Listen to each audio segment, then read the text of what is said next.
నమస్తే, welcome to might news. నేను మీ ఆదిత్యం. ముందుగా బులెటిన్ హెడ్లైన్స్. గొంతు ఇన్ఫెక్షన్తో యశోద ఆసుపత్రిలో చేరిన మంత్రి కోమటిరెడ్డి వెంకటరెడ్డి. ఏపీలో మీచౌంగ్ ప్రభావిత ప్రాంతాల్లో కేంద్ర బృందం పర్యటన.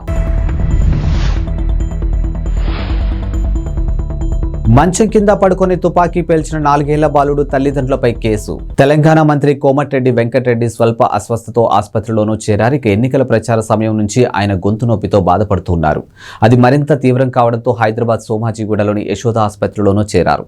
ఎన్నికల ప్రచారంలో విరామం లేకుండా పాల్గొని ప్రసంగించడంతో ఆయన గొంతుకు ఇన్ఫెక్షన్ అయింది. ప్రస్తుతం చలి వాతావరణం పెరగడంతో ఉష్ణోగ్రతలు పడిపోవడంతో అది మరింత ఎక్కువైంది. ఆయనను పరీక్షించినటువంటి వైద్యులు ఇన్ఫెక్షన్ స్వల్పంగానే ఉందని, ఆందోళన చెందాల్సిన పని లేదని చెప్పారు. నిన్న ఢిల్లీ వెళ్లిన వెంకటరెడ్డి లోక్సభ స్పీకర్ ఓం బిర్లాను కలిసి ఎంపీ పదవికి రాజీనామాను చేశారు. అనంతరం తెలంగాణలోని జాతీయ రహదారులు విస్తరణ చేపట్టాలని కోరుతూ national highway authority of India chairman ను కలిసి కోరారు. హైదరాబాద్ చేరుకున్న తర్వాత యశోద ఆసుపత్రిలోనూ చేరారు. ఆంధ్రప్రదేశ్లోని మీచౌంగ్ తుపాను ప్రభావిత ప్రాంతాల్లో ఈ రోజు రేపు కేంద్ర బృందం పర్యటించనుంది.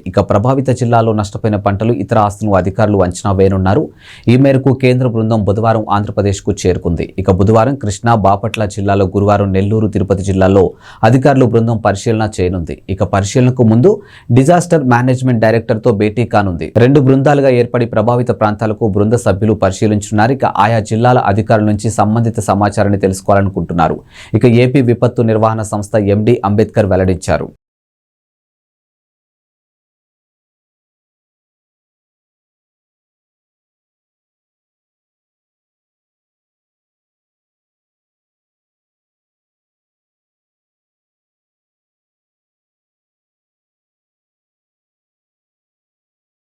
అమెరికాలోని వెస్ట్ మోర్లాండ్ కౌంటీలో ఉన్నటువంటి 4 ఏళ్ల బాలుడు మంచం కింద పడుకుని తుపాకీతో తనకు తాను కాల్చుకుని గాయపరుచుకున్నాడు. ఘటనలో తల్లిదండ్రులు లారా స్టిల్, మైకెల్ లీన్పై జిల్లా న్యాయవాది అధికారులు అభియోగాలు నమోదు చేశారు. ఈ ఘటనపై విచారణ అనంతరం పిల్లల సంక్షేమాన్ని ప్రమాదంలో పడేయడంతో పాటు నిర్లక్ష్యంగా వ్యవహరించారంటూ వారిపై అభియోగాలు కేసు నమోదు చేశారు. ఇదొక విషాద ఘటనని, ఆమోదయోగ్యం కానిదని జిల్లా అటర్నీ పేర్కొన్నారు. ఇటువంటి వారిని నిరోధించాల్సిన అవసరం ఉందని అన్నారు. ఇలాంటి ఘటనలకు నిరోధించాలంటే అందుకున్నటువంటి ఏకైక మార్గం తుపాకును సురక్షిత ప్రదేశంలో ఉంచడమేనని స్పష్టం చేశారు. ఈ ఏడాది జూలై 6న రోస్టవర్ టౌన్షిప్లో ఉన్నటువంటి గౌడియా డ్రైవ్లోని తన ఇంట్లో 4 ఏళ్ల రోనీలిన్ ప్రమాదవశాత్తు తుపాకీ పేల్చి గాయపడ్డాడు. వెంటనే అతని ఆసుపత్రికి తరలించారు. చిన్నారి ఇప్పటికీ నిరంతరం వైద్య సంరక్షణ పొందుతున్నట్లు అధికారులు తెలిపారు. తుపాకీని లోడ్ చేసి బెడ్రూమ్లో నేలపై ఉంచడంతోనే ఈ ఘటన జరిగిందని విచారణలో వెల్లడైంది.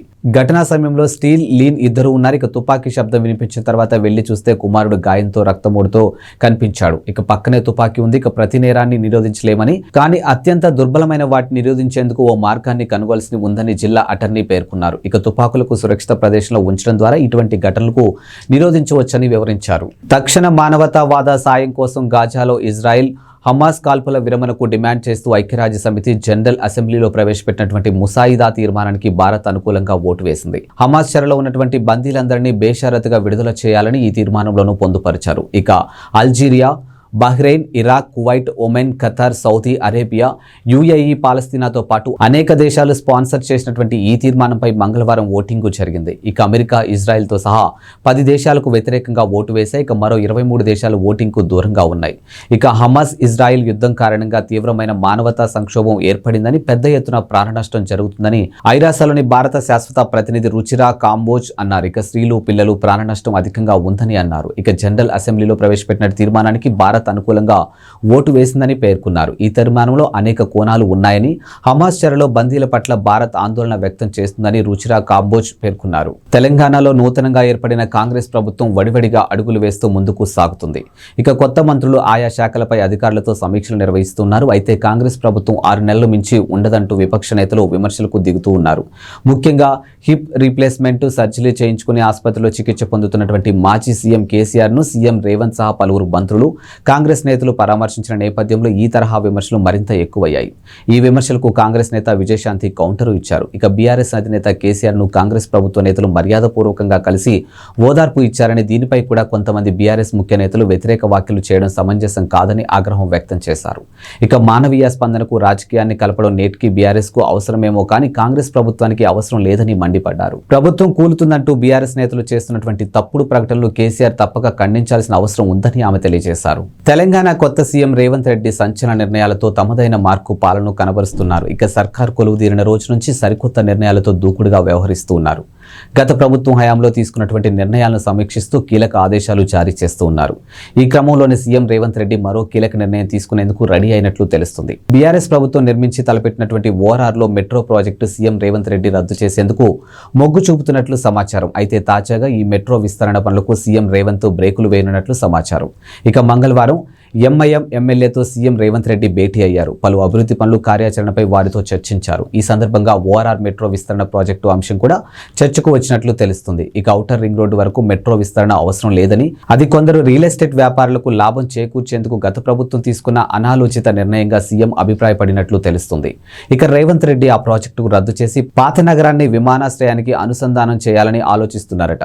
విశ్వనగరంగా ఎదుగుతున్నటువంటి హైదరాబాద్ నగరం ఇండియాలోనే బెస్ట్ సిటీగా నిలిచింది. అది కూడా పూణే, బెంగళూరు లాంటి సిటీలను వెనక్కి నెట్టేసి మరి అత్యున్నత నగరంగాను నిలిచింది. అయితే బెస్ట్ సిటీగా నిలవడం 2015 నుంచి హైదరాబాద్కు ఇది 6సారి కావడం విశేషం. ఈ విషయాన్ని మాజీ మంత్రి కేటీఆర్ ట్విట్టర్ ద్వారా పంచుకున్నారు. అయితే మెర్సర్ అనే అమెరికాకు చెందినటువంటి కన్సల్టెన్సీ ఆర్థిక సేవల సంస్థ తాజాగా ఉత్తమ జీవన ప్రమాణాలతో కూడినటువంటి ప్రపంచ నగరాల ర్యాంకింగ్స్ ను రిలీజ్ చేసింది. ఈ ర్యాంకింగ్స్ లో ఇండియా నుంచి హైదరాబాద్, పూణే, బెంగళూరు చోటు దక్కింది. అయితే హైదరాబాద్ కు 153వ స్థానం దక్కగా పూణే 154, బెంగళూరు 156 స్థానంలో ఉండడం గమనార్హం. ఇక చెన్నై 161, ముంబై 164, కోల్కతా 170 స్థానాల్లో ఉండగా దేశ రాజధాని ఢిల్లీ అయితే 172 స్థానానికి పరిమితమైంది. తెలంగాణలో సంచలన నిర్ణయాలతో సీఎం రేవంత్ రెడ్డి తమదైన మార్కు పాలన కనబరుస్తూ ఉన్నారు. ఇక సర్కార్ కొలువుదీరిన రోజు నుంచి ఆయా శాఖల అధికారులతో వరుసగా రివ్యూలు నిర్వహిస్తూ కీలక ఆదేశాలు జారీ చేస్తూ ఉన్నారు. ఈ క్రమంలో సీఎం రేవంత్ రెడ్డి తన మాస్టర్ ప్లాన్ అమలు చేసేందుకు రంగం సిద్ధం చేస్తూ ఉన్నారు.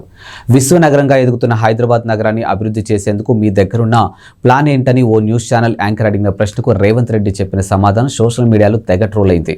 అప్పుడు ట్రోల్ అయిన తన ప్లాన్ ఇప్పుడు సీఎం రేవంత్ రెడ్డి అమలు చూపేందుకు సిద్ధమవుతూ ఉన్నారు. హైదరాబాద్ మహానగరంలో మూసీ నది ప్రారంభమయ్యే ప్రాంతం నుంచి చివరి వరకు మూసీ నది పరివాహక ప్రాంతాన్ని మొత్తం ఉపాధి, ఆర్థికాభివృద్ధి ప్రాంతంగా రూపుదిద్దించాలని సీఎం రేవంత్ రెడ్డి అధికారులను ఆదేశించారు. వైఎస్ఆర్సీపీ అధినేత వైఎస్ జగన్ కీలక నిర్ణయం తీసుకున్నారు. ఇక వైఎస్ఆర్సీపీ రాష్ట్ర యువజన విభాగం, మహిళా విభాగం నూతన కమిటీలు నియమించారు. కొత్తగా కార్యవర్గాన్ని నియమిస్తూ ఆదేశాలు జారీ చేశారు. ఇక యువజన విభాగం అధ్యక్షుడిగా బైరెడ్డి సిద్ధార్థరెడ్డి, ఉపాధ్యక్షులుగా కొండా రాజీవ్ గాంధీ, పిన్నెల్లి వెంకట్రామరెడ్డిని నియమించారు. ఇక మొత్తం 64 మందితో నూతన కమిటీని నియమించినట్లు వైఎస్ఆర్సీపీ కేంద్ర కార్యాలయం ఓ ప్రకటనలోనూ పేర్కొంది. మరోవైపు వైఎస్ఆర్సీపీ రాష్ట్ర మహిళా విభాగానికి కూడా నూతన కమిటీ నియమించారు. ఇక వైఎస్ఆర్సీపీ మహిళా విభాగానికి ఎమ్మెల్సీలు పోతుల సునీత, వరదు కళ్యాణిలు ఇద్దరిని అధ్యక్షులుగాను నియమించారు. అలాగే ఉపాధ్యక్షులుగా మంతెన మాధవి వర్మ, బండి పుణ్యశీల, డాక్టర్ శశికళను నియమించారు. ఇక మొత్తం 64 మందితో నూతన కార్యవర్గాన్ని నియమిస్తున్నట్టు పార్టీ కేంద్ర కార్యాలయం ఓ ప్రకటనలోనూ విడుదల చేసింది.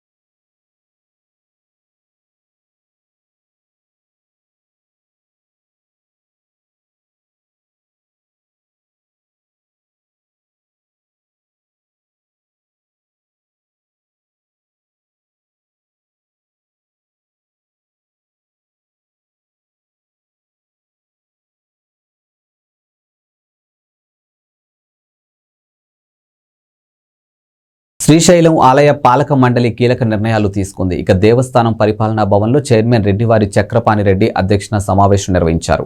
ఆలయ ఈవో డి పెద్దిరాజు 30 అంశాలు ప్రవేశపెట్టగా 28 అంశాలకు సభ్యులు ఆమోదం తెలిపారు. ఇక ప్రధానంగా మహాక్షేత్రంలో సామాన్య భక్తుల కోసం 200 వసతి గదులు కూడినటువంటి సముదాయాన్ని 52 కోట్లతో నిర్మించేందుకు ఆమోదం తెలిపింది.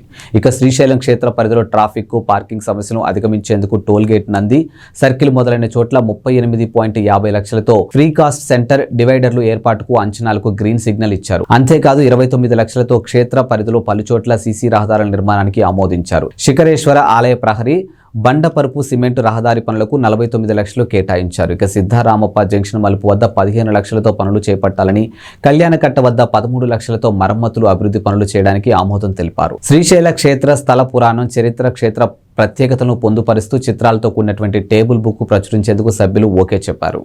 ఇవి ఇవాల్టి బులెటిన్ అప్డేట్స్. మరో బులెటిన్తో మళ్ళీ కలుద్దాం. అంతవరకు సెలవు. నమస్కారం.